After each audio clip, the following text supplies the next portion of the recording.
Hi, I'm Mick Moloney. This is my friend and longtime collaborator, Lachlan Coxall. I'm an architect. Lachlan's a craftsman and a fabricator of fine joinery, and we're working on a line of furniture, as he said, called K67. It's inspired by brutalist architecture that I've been a fan of since I started studying architecture back in the 90s. And so Japanese metabolist stuff and a lot of that brutalist stuff from the 1960s. Fast forward 25 years, and I've had the chance recently to work on a Ballarat brutalism piece, which is the new Country Road store, where we managed to save the old building in the extension there that was done in the 70s. And was due to be demolished, but we managed to make a case for its retention, which I'm glad, because it's one of very few like this building, brutalist buildings in Ballarat.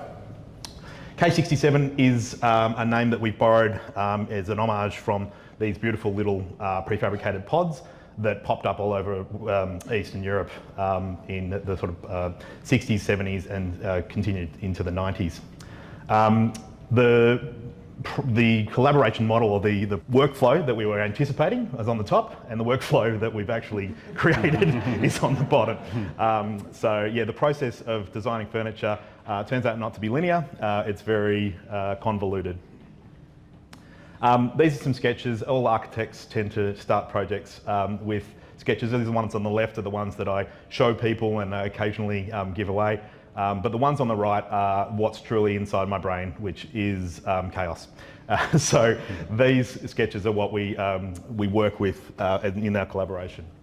The first piece we're going to show you is a piece that's based on a building from the Atlanta Central Library with Marcel Breuer in the 80s. And it's also related to the Corrini Stampaglia in Venice, which is a Carlo Scarpa building. So what I've done is created this sort of contemporary form, a brutalist form, but then sort of reduced it and then translated it into a furniture piece, which sort of gives off a bit of a rampart, sort of Jenga, Tetris kind of vibe. It's made of timber, solid oak, with a polished marble top, which is in 25mm thick.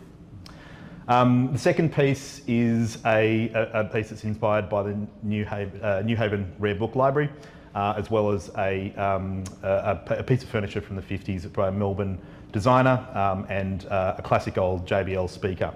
The piece speaks about this sort of repetition of the square element, the elevation of mass. It's also got a light in it to provide this sort of nightlight effect.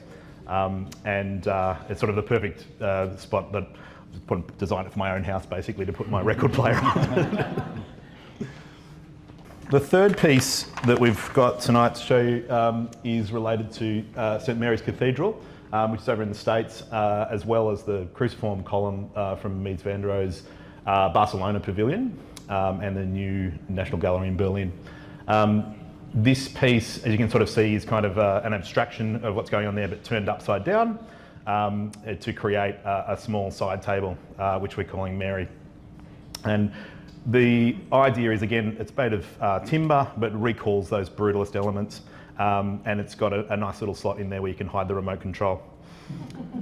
We've actually got a working prototype. So this is sort of a work in progress. We're about sort of halfway into this journey.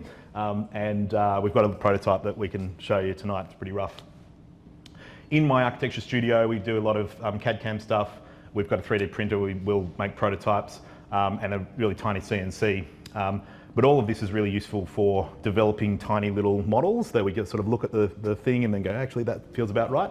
But it's where we hand over to Lachlan, where the real work begins. To ensure the highest quality end result, I manufacture the components in-house on trade-specific equipment, transforming mixed vision into a fully functioning piece of furniture. Throughout the manufacturing process, it's not too uncommon to be confronted with obstacles.